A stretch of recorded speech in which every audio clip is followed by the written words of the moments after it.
रब्बिल आलमीन वस्सलातु वस्सलामु अला रसूलिहिल करीम व अला आलिहि व असहाबिहि अजमाइन।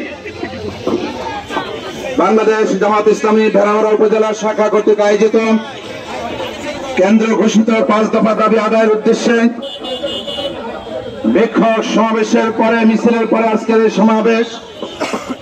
সমাবেশের সম্মানিত সভাপতি বাংলাদেশ জামাত ইসলামী কুষ্টিয়া জেলা সুরার সদস্য ভেড়ামারা উপজেলার সম্মানীয় আমির জননেতা জনাব জালালউদ্দিন সাহেব, প্রধান অতিথি হিসেবে উপস্থিত রয়েছেন কুষ্টিয়া 2 মিরপুর ভেড়ামারা আসনের আগামী দিনের কান্ডারি গণমানুষের নেতা কুষ্টিয়া জেলা জামাতের নায়েবে আমির জনমন্ডিত নেতা জনাব আব্দুল গফুর সাহেব, অন্যান্য নেতৃবৃন্দ, প্রিয় সাথী ও বন্ধুগণ, প্রিয় ভেড়ামারাবাসী, আসসালামু আলাইকুম ওয়া রাহমাতুল্লাহ।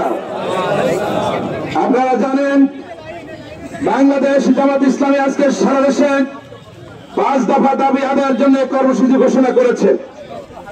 তার অংশ হিসাবে আজকের এই মিছিল এবং সমাবেশে যে যেখান থেকে এসেছেন আপনাদেরকে আন্তরিক মোবারকবাদ জানাচ্ছি।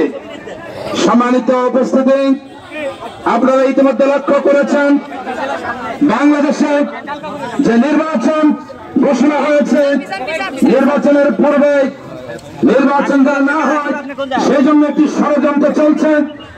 আর একটি গ্রুপ চাচ্ছে না এদেশে সুষ্ঠু নির্বাচন হোক, আর সুষ্ঠু নির্বাচনের পথে বড় বাধা হয়েছে পিআর পদ্ধতি। কারণ পিআর পদ্ধতি যদি হয় তাহলে সুষ্ঠু নির্বাচন হবে, এতে কোনো সন্দেহ নেই। আর একটা গ্রুপ তারা চাচ্ছে পিআর পদ্ধতিতে যেন ভোট না হয়, আর তারা চিন্তা করেছে যদি পিআর পদ্ধতিতে ভোট না হয় তাহলে ভোট চুরি করতে পারবে, ব্যালট বাক্স ছিনতাই করতে পারবে, দিনের ভোট রাতে হবে। মনে রাখবেন, দিনের ভোট আর রাতে হতে দেওয়া হবে না, ব্যালট বাক্স ছিনতাই করতে দেওয়া হবে না,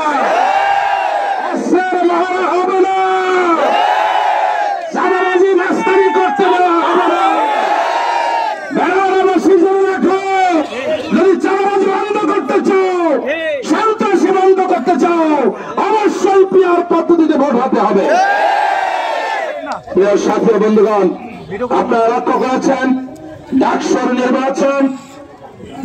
নির্বাচন আজকে গকসুর নির্বাচনেও ইসলামী ছাত্র শিবির ব্যাপক বিজয় অর্জন করেছে।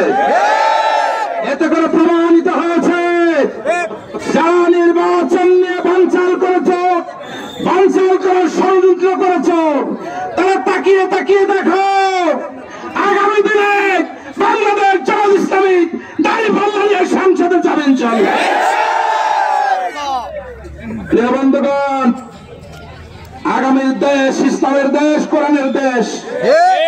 সুতরাং যে 5টি দফার কথা বলা হয়েছে, জাতীয় বাড়িকে নিষিদ্ধ অবশ্যই করতে হবে, কোনো সন্দেহ নেই। যারা হত্যা করেছে, দেশবাসীকে হত্যা করেছে, তাদের বিচার দৃশ্যমান হতে হবে। যে আদালত গঠন করেছে, আদালতেই তোমাদের বিচার হবে ইনশাআল্লাহ। দুর্নীতি আর সন্ত্রাসীদের বিচার হতে হবে এই মাটিতে। জুলাই সনদ বাস্তবায়নের মধ্যে দিয়ে আগামী দিনে নির্বাচন হতে হবে। আসুন আগামী দিনে কুষ্টিয়া 2 আসনের মাননীয় সংসদ সদস্য প্রার্থী জনাব আব্দুল গফুর সাহেব হাতকে শক্তিশালী করে দাঁড়িপাল্লা প্রতীকে ভোট দিয়ে আগামী দিনে জুলাই সনদ বাস্তবায়নের মধ্য দিয়ে বাংলাদেশে একটি ইসলামী সমাজ, ন্যায় এবং ইনসাফপূর্ণ সমাজ